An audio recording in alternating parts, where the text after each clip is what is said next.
Welcome to MG9 news. నకిలీ పుచ్చకాయ విత్తనాలతో నష్టపోయిన రైతును ఆదుకోవాలి. కంపెనీ మందులు కొట్టినా ఫలితం లేకుండా పోయిందని రైతు ఆవేదన.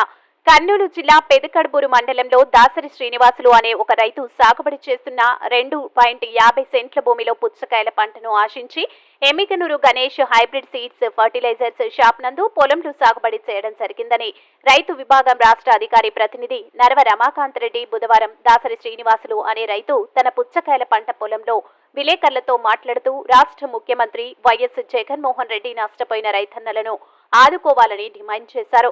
ఈ సందర్భంగా నరవ రమాకాంతరెడ్డి మాట్లాడుతూ మిరప పంట వేసుకుని దాదాపుగా లక్షలకు పైగా నష్టపోయాడని, డబ్బులైన సంపాదించుకుందామనే ఆలోచనలతో ఈ పుచ్చకాయల పంటను రైతు దాసరి శ్రీనివాసులు వేసుకోవడం జరిగిందని, అడిగిన విత్తనాలను కూడా ఎమ్మిగనూరు గణేష్ ఫర్టిలైజర్ షాప్ లో ఇవ్వలేదని, ఆయన షాపుపై కఠిన చర్యలు తీసుకోవాలని, వారిచ్చిన పుచ్చకాయల విత్తనాలు పంట దాదాపు 75 రోజుకే రావాల్సిన పంట 85 రోజులు అయినప్పటికీ చేతికి చిక్కని పంటతో రైతు నిరాశ చెందుతూ వారిచ్చిన పుచ్చకాయ విత్తనాలను కంపెనీపై ఉన్నతాధికారులు చర్యలు తీసుకోవాలని టీడీపీ రైతు విభాగం రాష్ట్ర అధికార ప్రతినిధి నరవ రమాకాంతరెడ్డి మాట్లాడడం జరిగింది.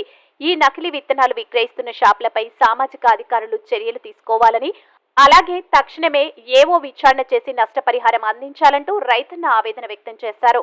ఈ కార్యక్రమంలో మీ సేవ ఆంజనేయులు, నరసన్న, క్రాంతి, హనుమంతు, రామాంజనేయులు తదితరులు పాల్గొన్నారు.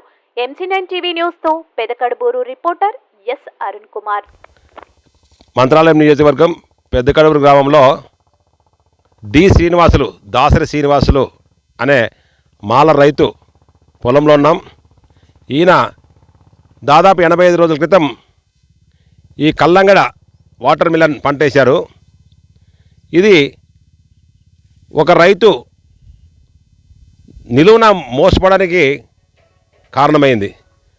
కారణం ఏంటంటే ఎమ్మిగనూరులో Shri Ganesh seeds hybrid seeds అనేటటువంటిది ఒక షాప్లో ఈయన సీడ్ కొనుక్కున్నాడు.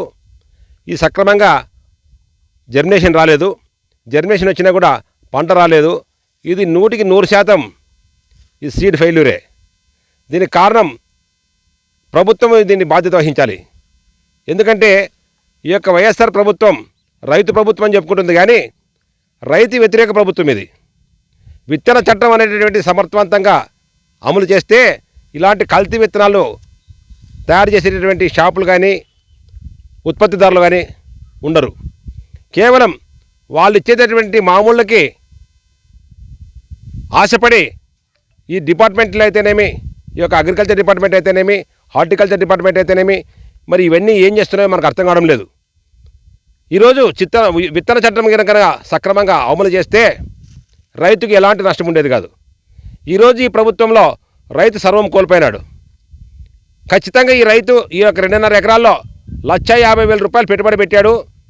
ఇలాంటి పంట పండితే ఇది కేవలం దేనికి పనికిరాదు. ఇప్పుడు ఎండాకాలంలో ఈ యొక్క వాటర్ మిలన్కి మంచి డిమాండ్ ఉంటుంది. ఈ టైంలో కనుక మంచి పంట పండింటే ఆయనకు దాదాపు 10 లక్షల రూపాయలు ఆదాయం వచ్చేది. ఈరోజు 10 లక్షల ఆదాయం కోల్పోవడం జరిగింది. అదేవిధంగా దారుణంగా పెట్టుబడి కూడా వచ్చేటటువంటి అవకాశాలు లేవు. దీనికి పూర్తి బాధ్యత ఈ యొక్క వైఎస్ఆర్ ప్రభుత్వం వహించి ఈ రైతుకి ఎకరాకు 50,000 రూపాయలు నష్టపరిహారం ఇవ్వాలని చెప్పి మేము తెలుగు రైతుగా నేను డిమాండ్ చేస్తున్నా. ముఖ్యంగా ఈరోజు జగన్మోహన్ రెడ్డి గారు రైతు పార్టీ అని చెప్తున్నాడు, రైతుల యొక్క అనుకూలమైనటువంటి ప్రభుత్వం అని చెప్తున్నారు. సర్వనాశనం అయిపోయినారు ఈ యొక్క జగన్మోహన్ రెడ్డి గారి పరిపాలనలో. ఏ పంట పండించినప్పటికి కూడా రైతులకు గిట్టుబాటు ధర లేదు. ఈ సంవత్సరం మిరప కానీ, ఉల్లిగడ్డలు కానీ, అదేవిధంగా ఇలాంటి పళ్ళు తోటలు కానీ సర్వం నాశనం అయిపోయినాయి. ఈయన చెప్తాడు, మనమంతా కూడా ఎలక్షన్ల ముందు ఆయన పాదయాత్రలో చెప్పారు 3,000 కోట్లతో నేను ధరల స్థిరీకరణ నిధి చేస్తానని చెప్పి. 3,000 కోట్లతో ధరల స్థిరీకరణ నిధి ఎక్కడ పోయిందో మేము ఈరోజు వరకు ప్రశ్నిస్తున్నాం. ఎందుకంటే పండిన ఏ ఒక్క పంటకు కూడా గిట్టుబాటు